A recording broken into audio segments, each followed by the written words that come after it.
Abra sua Bíblia aí no livro de Romanos, capítulo 6.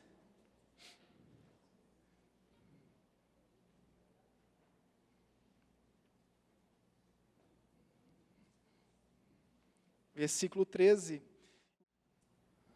Capítulo 6, versículo 13. Fique de pé mais uma vez.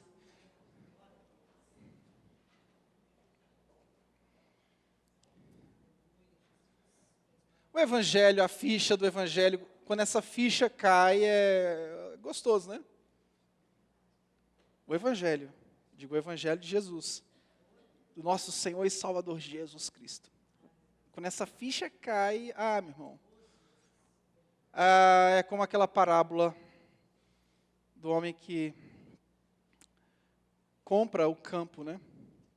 Ele achou, tem um tesouro, mas o campo é comprado.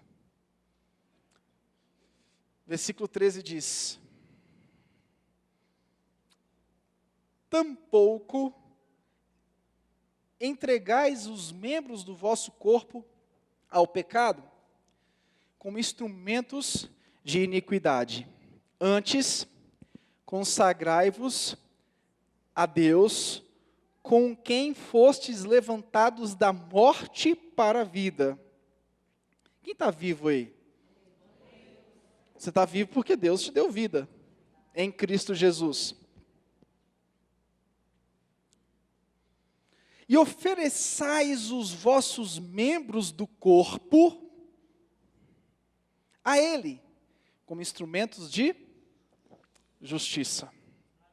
Pai, graças te damos pela Tua palavra. Que o Senhor me use nessa noite. Convém que sempre eu diminua e o Senhor cresça. Que nessa noite haja arrependimento, haja salvação, que os nossos corações sejam entregues completamente ao Senhor, que a confissão seja real através da mudança de comportamento. É o que nós oramos no nome de Jesus Cristo. Amém e amém. Pode se sentar. Agora que Deus tire todo espírito de inquietação. Amém. Olha, nós vivemos dois dilemas. O primeiro dilema que nós vivemos é o dilema de sermos santos num corpo corrupto. O primeiro dilema que o ser humano, que é alcançado pela graça de Jesus Cristo, vive, é o dilema de ser santo, mas santo no corpo corrupto, ou corruptível, ou sujeito ao pecado. O segundo dilema que nós vivemos é o dilema de termos uma cidadania celestial, mas vivemos no mundo de trevas. Esses dois dilemas mexem com a nossa história cristã, com a nossa vida cristã. Esses dois dilemas nos levam a entrar, de vez em quando, em paranoia. A guerra que se trava com o nosso próprio eu, a guerra que se trava com o nosso próprio ego, a guerra que se trava com a nossa própria existência. E a nossa existência começa a viver uma guerra constante. A carne, eu digo carne, não carne, isso aqui. Carne, existência corrupta. Uma existência corrupta. Ela entra em constante conflito com o espírito regenerado. O espírito que hoje é habitado pelo Espírito Santo de Deus. O espírito do homem que é habitado pelo Espírito Santo de Deus. Esse texto de Romanos, capítulo 6 ao capítulo 8, tem um contexto. Os primeiros capítulos de Romanos fala da justiça que foi alcançada, um direito, um direito que Jesus conquistou na cruz, de estarmos diante de Deus. Então, a cruz, a morte de Jesus na cruz, trouxe para nós um direito Esse direito é de estar diante de Deus. Esse direito de nos achegarmos a Deus.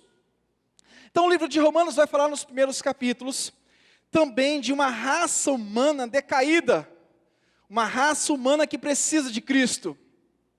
E o capítulo 5 vai falar sobre os resultados dessa justiça de Deus, que é a paz que nós temos com Ele.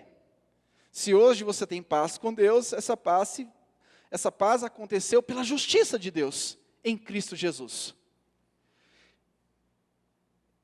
E o texto do capítulo 6 ao capítulo 8 traz 4 questões fundamentais. E no final eu quero trazer algumas implicações práticas do texto.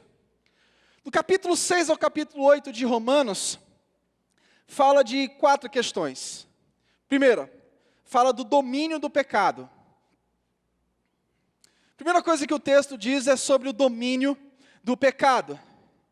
E a pergunta que eu faço é: como viver no mundo de trevas? Como ser santo no mundo de trevas? O domínio do pecado, capítulo 6, diz: então, qual seria a conclusão? Devemos continuar pecando a fim de que a graça seja ainda mais ressaltada? De forma alguma. Nós que morremos para o pecado, preste atenção, nós que morremos para o pecado,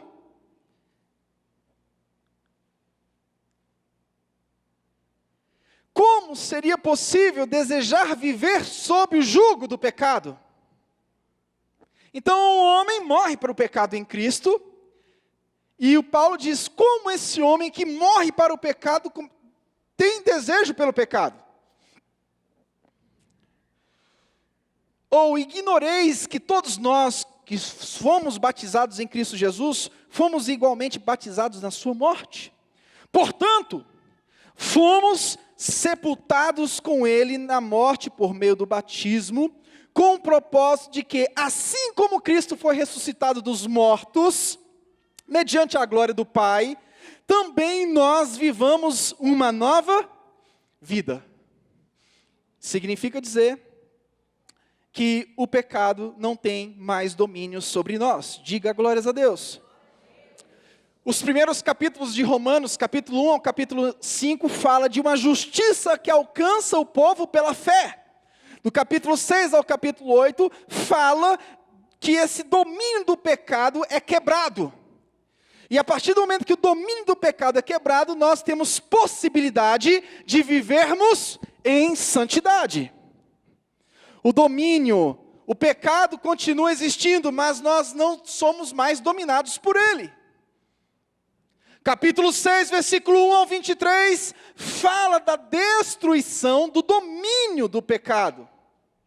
O pecado continua presente na vida do crente, mas ele não domina a vida do crente.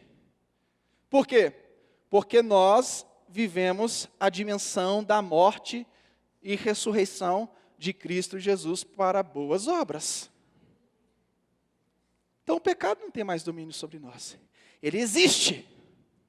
Se o pecado não tem o domínio sobre nós, o capítulo 6, versículo 12, diz: portanto, não permitais que o pecado domine o vosso corpo mortal. Se ele não tem domínio sobre nós, nós temos a condição, pela graça de Jesus, de dizer não. Nós temos condições do pecado não dominar sobre as nossas vidas. Isso é muito gostoso do Evangelho. O pecado ele continua existente, o pecado continua presente, mas agora nós somos servos de Deus pela justiça de Cristo Jesus. O pecado então pode ser resistido, diga glórias a Deus. O pecado pode ser resistido. Segundo lugar, capítulo 6 ao capítulo 8 fala de uma luta permanente contra o pecado. O pecado pode ser resistido porque ele não tem domínio mais sobre nós, mas Paulo continua dizendo que há uma luta permanente contra o pecado. Capítulo 7, versículo 15, de Romanos diz: pois não compreendo o meu próprio modo de agir, porquanto o que quero, isso não pratico. O que ele quer? Ele quer ter vida com Deus. Um homem regenerado, tudo que ele quer é o quê? O homem regenerado, o que ele quer é ter vida com? Paulo diz que há uma luta tão grande, porque aquilo que ele quer, ele não pratica. Entretanto, o que detesto, o que Paulo detesta? O pecado. Isso me entrego a fazer. Significa dizer que nós não somos dominados pelo pecado, mas nós temos uma luta permanente contra o pecado. O pecado não tem o domínio de nos estragar mais. O estrago maior foi feito no Éden. Mas existe uma luta que não para. E essa luta, eu e você precisamos entender dia após dia, se nós quisermos realmente viver o Evangelho. Porque se você quiser viver o oba-oba gospel, você vai ouvir uma palavra muito que vai encher o teu ego, mas você não vai se converter. Tem muitas pessoas que estão indo para o inferno ouvindo mensagens dentro da igreja, porque são mensagens que não tocam na cruz. Então, se ir para o céu é um fator que é pela graça, é um fator imerecido. Mas essa graça precisa ser pregada. Essa cruz precisa ser ministrada. E essa cruz nos ensina que tem uma luta permanente contra o pecado. Essa luta não para. Agora, não é porque você está debaixo da graça, porque eu estou debaixo da graça, é que nós vamos pecar. Devemos continuar pecando a fim de que a graça seja mais ressaltada? Não! Nós precisamos andar em santidade. Santidade não é só confissão, santidade é o abandono do pecado. Santidade é você abandonar o pecado. Porque confessar o pecado é o que todo religioso faz constantemente. Todo religioso constantemente está confessando o pecado. Agora, todo crente em Jesus está abandonando o pecado. O religioso confessa, o muçulmano confessa o pecado dele, dentro do critério, do padrão moral que é estabelecido nas normas de conduta do islamismo. O judeu confessa o seu pecado conforme a Torá. O cristão confessa o seu pecado conforme as normas do Novo Testamento. As religiões confessam os seus erros. Toda religião tem um código moral.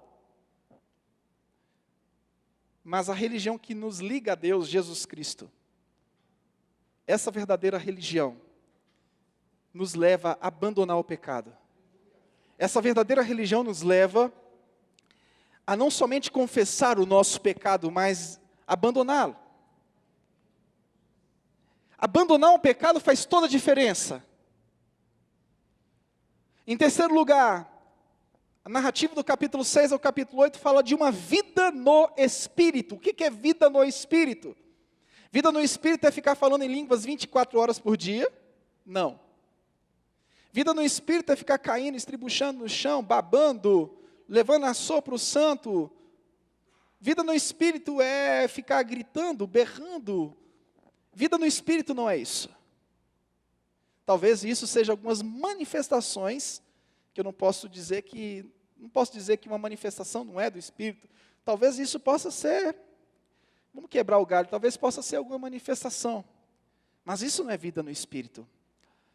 Capítulo 8, versículo 1 ao versículo 39, fala o que é vida no Espírito.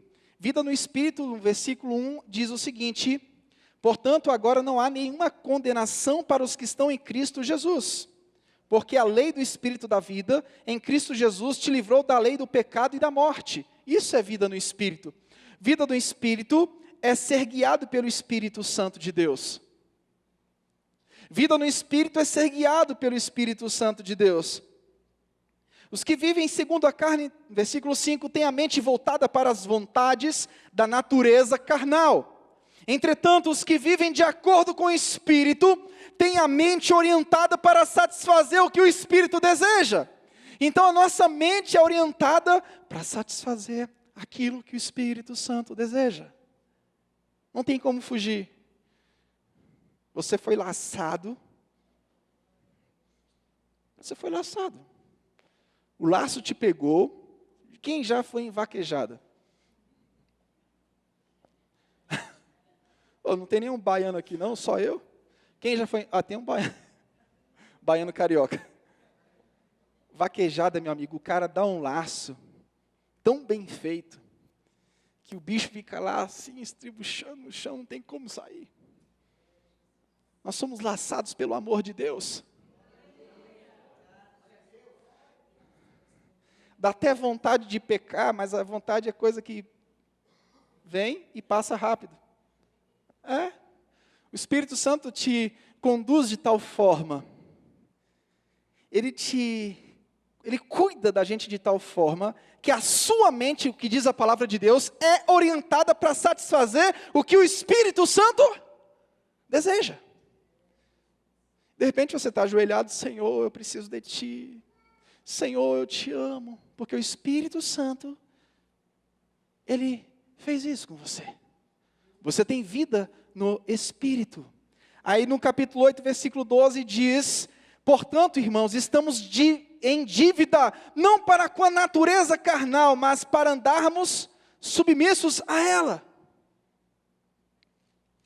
Aí no versículo 18, diz algo tremendo. Estou absolutamente convencido de que os sofrimentos do presente, que sofrimentos são esses que Paulo está falando aqui? Que sofrimentos são esses que Paulo está falando aqui? Ai, pastor, não consegui comprar aquela casa de 2 andares. É esse o sofrimento? Ah, eu não consegui pagar aquela dívida. É esse o sofrimento? O sofrimento que Paulo está falando aqui, sabe qual que é? É o sofrimento de ter que lutar contra a carne a vida toda. Sofrer para Paulo não é passar necessidade. Sofrer para Paulo é ter que negar a si mesmo. E realmente é um sofrimento para a glória de Cristo. Ele encarava isso como um sofrer, mas um sofrer prazeroso, no sentido de que compensa sofrer por causa de Cristo. Estou absolutamente convencido de que os nossos sofrimentos do presente não podem ser comparados com a glória que em nós será revelada. Vida no Espírito é sofrer por Cristo hoje, aguardando a sua vinda amanhã. Tinha um seminário Vida no Espírito, aí ensinava o cara a falar em línguas. Poxa, como é que consegue ensinar alguém a falar em línguas? Vai embolando, vai falando, até sair, vai falando, fala blá, blá, blá, blá, blá, blá, falou. E o seminário tinha o título Vida no Espírito. Eu falei, de vida no Espírito é ensinar o cara a falar em línguas. Vida no Espírito é sofrer por Cristo. Sofrer as marcas de Cristo na sua existência terrena, na nossa existência terrena. Vida no Espírito é sofrer com, por e para. Vida no Espírito é aquela luta diária que você passa com o auxílio poderoso da graça do Senhor, que te conduz a andar no caminho de Deus. Isso é vida no Espírito. É o que diz, pelo menos o que diz Romanos. Eu não sei o que é que dizem as apostilas, mas Romanos, por exemplo, diz sobre isso. Eu prefiro ficar com Romanos do que com as apostilas. Apostilazinha que o cara ficou 2 dias preparando e está lá, seminário Vida no Espírito. Vou ficar com o texto de Romanos. Vida no Espírito é essa esperança. Vida no Espírito é você se anular o hoje esperando o amanhã. Não que você está se anulando e isso aí vai te trazer o mérito do amanhã. Não! Mas a graça do Senhor nos leva a nos anular. A graça do Senhor nos leva a negar a nós mesmos. Você sabe que existe também uma pregação muito pervertida da graça. A graça do Senhor nada mais é a possibilidade de você e eu nos anularmos pelo Cristo. Isso é graça. A graça não é algo que nos conduz ao pecado. Paulo, no capítulo 6, versículo 1, ele fala sobre isso. Que graça é essa que está conduzindo um homem ao pecado? Porque eu tenho a graça, então eu vou pecar agora, porque amanhã eu peço perdão, está tudo resolvido. É assim? E pior que o crente, ele vai ficando sem vergonha, né, com o passar do tempo. Ele já conhece o caminho da graça. Ele conhece, nós crentes conhecemos o caminho da graça. Não, eu vou pecar um pouquinho aqui, daqui a pouco eu volto. Não é assim? Daqui a pouco eu volto, eu vou dar um passeio, me lambreco um pouquinho ali, me lambuzo, depois eu volto. Não. Se o teu pensamento ainda está sendo assim, é porque você não conhece a graça. Porque a graça te leva a renunciar, a graça te leva a dizer não, a graça te leva a se prostrar diante do Senhor. A graça não leva o homem ao pecado. A graça não pode conduzir o homem ao pecado, porque não seria graça, seria desgraça. Imagine algo que te conduz ao pecado. Aí no capítulo 8, versículo 26 diz: do mesmo modo o Espírito nos auxilia. O que é vida no Espírito? É o auxílio do Espírito Santo. O Espírito nos auxilia em nossa fraqueza, porque nós não sabemos como orar. No entanto, o próprio Espírito intercede por nós com gemidos impossíveis de serem expressos por meios de palavras. Tem momentos da nossa vida que nós não conseguimos expressar, nós não conseguimos falar, orar, nem força para orar você está tendo. Quem já passou por isso? Você está passando realmente um período difícil, muito difícil, o negócio está feio, não está fácil. Você não consegue. Você não consegue dizer uma palavra, você só consegue dizer: Senhor, está nas tuas mãos. O Espírito nos auxilia em nossa fraqueza. Aí no versículo 31 diz: a que conclusão, pois, chegamos diante desses fatos? Se Deus é por nós, quem será contra nós? Paulo está falando do que aqui? Quem é contra nós? A carne, o próprio eu. Já viu essa frase em coisa de caminhão? Se Deus é por nós, quem será contra nós? Aí o cara pega esse texto: irmão, a dívida, não sei o quê, repete comigo aqui, declare: se Deus é por nós, quem será contra nós? Paulo está falando aqui dessa luta dele mesmo. A luta travada quando ninguém vê. A luta travada quando ninguém observa. A luta travada no seu dia a dia, na escuridão, na madrugada. Se Deus é por nós, quem será contra nós? Ele está no nosso auxílio. Ele está no controle de tudo, meu irmão. Ele está no controle da nossa existência. Ele está no controle da nossa vida espiritual. Fica tranquilo, não se apavore. Ele está no controle da nossa família, Ele está no controle de tudo, está no controle de tudo. Vida no Espírito é o controle total do Espírito Santo sobre a sua vida, sobre a nossa vida. Talvez você esteja até caminhando para o mal, mas quando você chegar na beira do abismo, isso não é um motivo para você continuar caminhando no mal. Mas tem situações que o cara está caminhando para o mal, quando o cara chega na beira do abismo, Deus vai lá e tira ele. Pastor, então eu vou caminhar para o mal, que quando eu chegar na beira do abismo, Deus vai me tirar. Não, não é esse o pensamento. O pensamento é que, de vez em quando, a gente está caminhando para a beira do abismo e o Senhor vem e resgata. Resgata. Aquele que não poupou o seu próprio filho, mas o entregou por todos nós, como não nos concederá, juntamente com ele, gratuitamente todas as demais coisas? Quem poderá trazer alguma acusação contra os escolhidos de Deus? É Deus quem os justifica. Quem é que vai poder colocar acusação contra você? Se é Deus que te justifica. Quem os condenará? Se foi Jesus Cristo que morreu, e mais, Ele ressuscitou dentre os mortos, e está à direita de Deus, e também intercede a nosso favor. Quem nos separará do amor de Cristo? Será a tribulação, a ansiedade, a perseguição, a fome, a nudez, o perigo ou a espada? Essas coisas aqui, Paulo está dizendo, gente, isso aí, vocês não precisam se preocupar com isso. Fome, espada, perseguição, não precisa fazer campanha de 7 semanas para isso, não. Pode ficar tranquilo. Não adianta projetar 2015, 12 dias de oração para 12 meses de unção. Deixa eu te dizer uma coisa, vida cristã é vida diária. Se 12 dias de oração te der 12 meses de unção, meu amigo, se prepare. Porque você não vai precisar mais ter vida cristã. Porque se 12 dias de oração te dá 12 meses de unção, é muito fácil. Você faz os 12 dias de oração e 12 meses você vai ter muita unção. Unção e outros não são. Embora sejamos pecadores no processo de santificação, temos uma esperança que faz toda a diferença. A esperança que o Espírito nos auxilia na nossa fraqueza. A esperança que o Espírito Santo move aquilo que nós não conseguimos mover. O Espírito Santo faz aquilo que nós não conseguimos fazer. Você está fraquinho? Está fraquinho. Você tá como o Chapolin.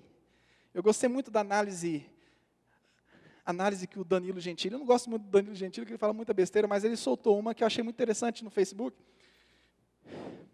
sobre os anti-heróis. Ele disse que gostava do Chapolin, porque o Chapolin era o único anti-herói que existiu. Você pega o Superman, quem mais? Me ajuda aí. Batman, Homem-Aranha. Eles nunca perdem. Chapolin, quando o negócio aperta para o lado dele, ele sai correndo. Quando o bandido é mais forte que ele perna para quem te quer. É um anti-herói. Os cristãos são como anti-heróis. São fracos. Pequenininhos. Às vezes a gente se sente indefeso. Às vezes o sistema quer nos tragar. Às vezes você está diante de uma situação que as pessoas dizem, isso aí. E você se sente fraquinho. Você se sente aquele homem sem possibilidades de nada. É bom que a gente se sinta assim mesmo. Porque é quando nós somos fracos, é que nos tornamos fortes. É bom que você e eu sejamos os anti-heróis. Um pouquinho de medo não faz mal a ninguém. É bom que eu e você sejamos anti-heróis. Embora sejamos pecadores.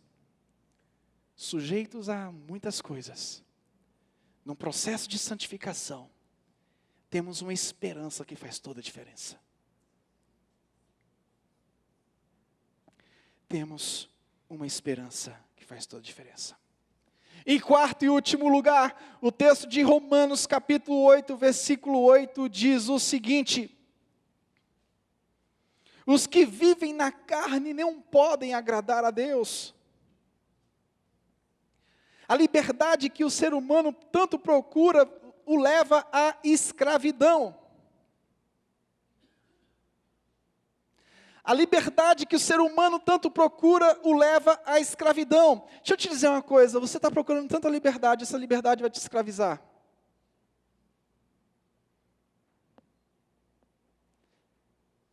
Você quer se libertar da sua família? É? Quantos querem se libertar da sua própria família? Vai, porque você vai ficar preso. Você é livre hoje. Quer se libertar da sua casa? Quer se libertar do seu cônjuge? Ah, você não quer mais servir a Deus. Ah, você quer ir para o mundo? Você quer viver uma vida boêmia? Vai. Você vai virar um escravo. Essa liberdade que o ser humano o escraviza. Essa liberdade que o ser humano procura o escraviza. Mas aquilo que Jesus conquistou na cruz nos liberta. Os que vivem na carne não podem agradar a Deus. Vós, contudo, não estáis debaixo do domínio da carne, mas do Espírito, se é que de fato o Espírito de Deus habita em vós. Aqui Paulo está nos confrontando. Se é que o Espírito Santo de Deus habita em nós. Porque, todavia, se alguém não tem o Espírito de Cristo, não pertence a Cristo. Porém, se Cristo está em nós, olha só o que aqui Paulo diz. Se Cristo está em vós, o corpo está morto. O corpo está morto.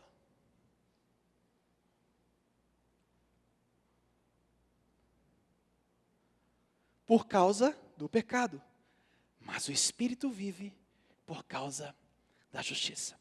E se o Espírito daquele que ressuscitou dos mortos a Jesus habita em vós, aquele que ressuscitou dos mortos a Cristo Jesus, igualmente vos dará vida em vossos corpos mortais, por intermédio do seu Espírito que habita em vós.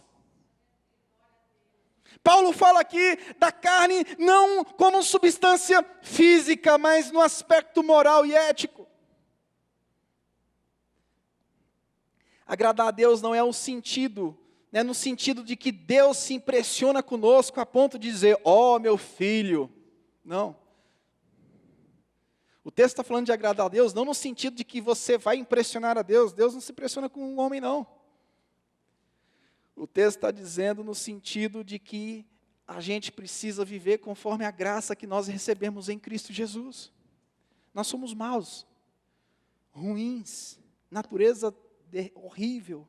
Agradar é no sentido de se adequar à sua verdade, à sua vontade. E agora eu queria trazer aqui 3 implicações práticas do texto base.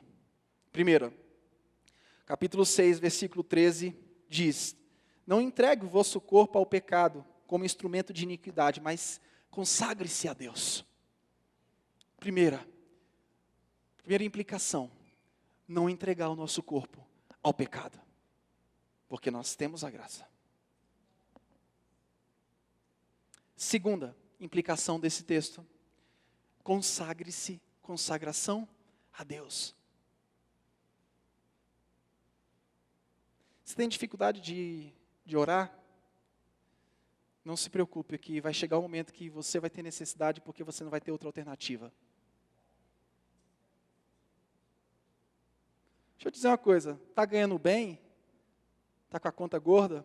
Não está com necessidade de vir para a igreja, não está com necessidade de falar com Deus, não está com necessidade de ler a Bíblia? Chegará um tempo que todo o dinheiro não te satisfará. Ah, é? Ganhou tudo que você ganhou, satisfez todos os seus desejos, chegou onde você queria chegar, não preciso mais desses irmãos chatos da igreja. Vai chegar um momento que você vai precisar desses irmãos chatos da igreja. Para que orar se eu já tenho tudo, se não me falta nada, minha família está com saúde? Chega um tempo que você vai ter que orar, não vai ter outra alternativa. Qual é a dica que eu dou? Que a palavra dá. Independente de tudo, consagre-se a Deus. Quando na sua vida estiver tudo bem, nada está sinalizando de errado, todo mundo com saúde, todo mundo com dinheiro no bolso, fique atento. Fique atento. Consagre-se a Deus em todo o tempo, seja no tempo bom, seja no tempo ruim. Consagre-se a Deus. Ofereça tudo. A terceira implicação prática desse texto é: ofereça tudo ao Senhor. Ofereça tudo ao Senhor. Tudo. Ofereça a sua vida, a sua história, a sua jornada. Como eu falei hoje de manhã, viva a sua missão. com intensidade. Viva a sua missão com intensidade. Não a intensidade de uma tartaruga, mas viva a sua missão com integridade. Viva a sua missão com força do Senhor, com dedicação, com prazer. Viva a sua missão com amor. Viva a sua missão com carinho. Viva a sua missão, entregue tudo ao Senhor. Entregue tudo ao Senhor nessa noite, meu querido. Entregue tudo ao Senhor nessa noite. As férias estão se aproximando. As férias, consagre a sua vida nas férias também. Comece a tirar uns dias das suas férias para fazer missões. A palavra da passagem de ano está preparada. O Projetar 2015 está bem guardadinho aqui. Segure o Projetar 2015. Tire um pouco das suas férias, meu irmão. Faça algo relevante. Para que ficar 30 dias fora? Para que isso? Passe 20, tire pelo menos 5, 10, se programe. Se programe para fazer, para mergulhar. Ofereça tudo. Olha, querido, viva a sua missão com intensidade. Como se Jesus fosse voltar para você nesse instante. Viva a sua missão com intensidade. Viva a sua missão com intensidade. Ofereça tudo ao Senhor, meu irmão. Ofereça tudo ao Senhor, meu irmão. Que o Espírito Santo de Deus nos desperte nessa noite. Para que a gente não confesse, mas para que a gente abandone e mergulhe naquilo que é o adequado para as nossas vidas. Meu querido, eu quero te dizer algo. O Espírito Santo está nos movendo para uma vida de consagração.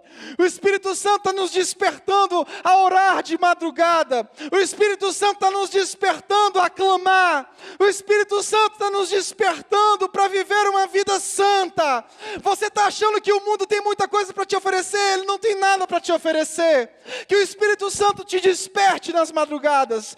Que o Espírito Santo te faça levantar, ajoelhar e reconhecer que Ele é Deus. Que você reconheça que não há outro além dele na sua vida. Que o Espírito Santo te leve a fazer boas obras. Que o Espírito Santo nos leva, que o Espírito Santo nos conduza a viver uma vida separada, uma vida santa, uma vida de testemunho público que não desagrade o nome do Senhor.